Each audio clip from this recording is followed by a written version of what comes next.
My name is Kathleen Copegog. I am from Beausoleil First Nation, and I am the librarian and CEO of Beausoleil First Nation Public Library. Every Saturday, my mom would take me to the public library. And I went there every single Saturday. We went at the same time. And that's where I learned to love reading. Within that library, I was safe and my mother was safe. So when this job originally was posted, those memories popped back up in my head, and I was just like, I would love to do that job. And I applied for it, and I actually got the job. I was quite shocked, right? I decided that my main goal was to make this place a safe place for everybody.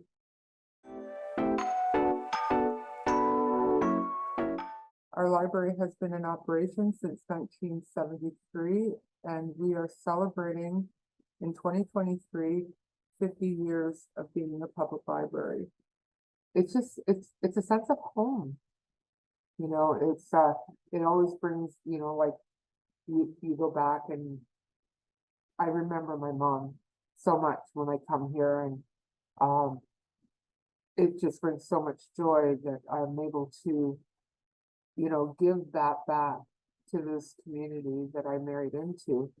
And it's amazing when time goes by. I've been here quite a few years.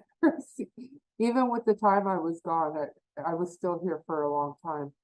And eventually what happens is young adults will come back up, come back home from college, university, and they will see me and they go, Miss Kathy. And I'm like, hi, how are you? And they go, you don't remember me? And I'm like, no, I'm sorry, I don't. And then they tell me what it meant to come to the library and what I had meant to them when I promoted them to read and to, strive to do well in school. And this is the joy that I get, or when I have an adult member saying, thank you for that time when no one else would listen. That is the joy that I get from running this public library.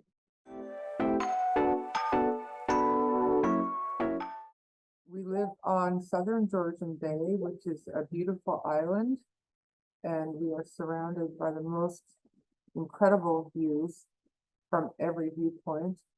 And it's a great feeling to be able to come to work every day and know that you live in paradise.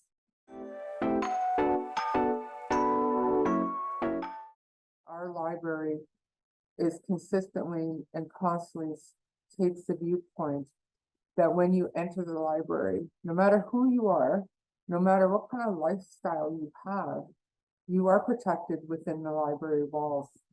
And we make sure that every patron feels welcome. And we ensure that every community member has that sense of home here.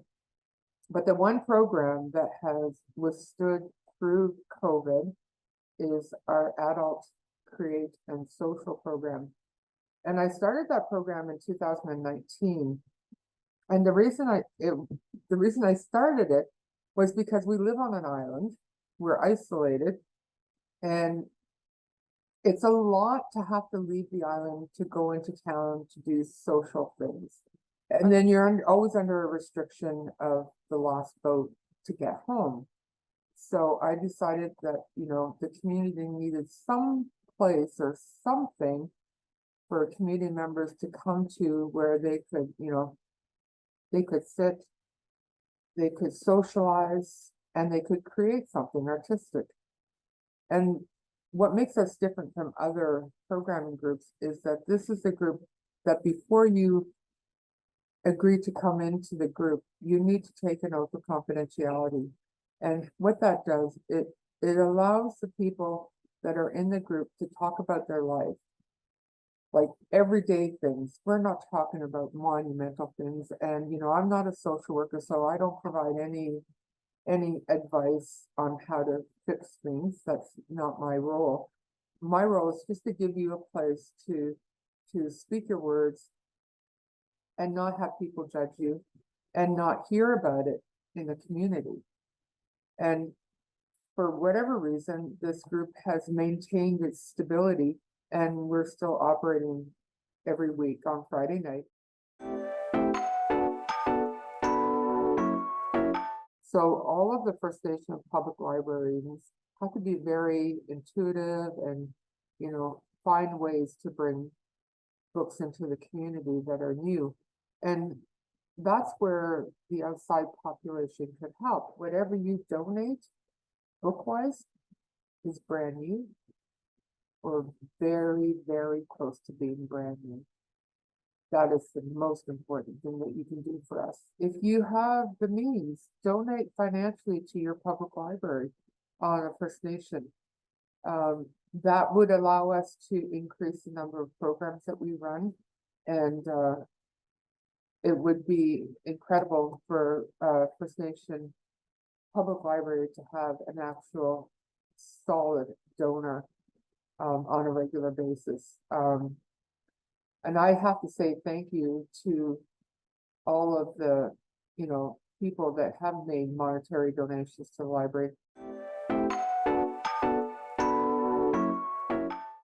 There are many things in this community that provide happiness and joy.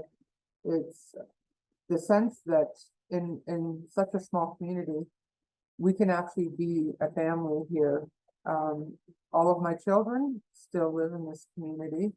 They have left, and I have left, and we have all come back.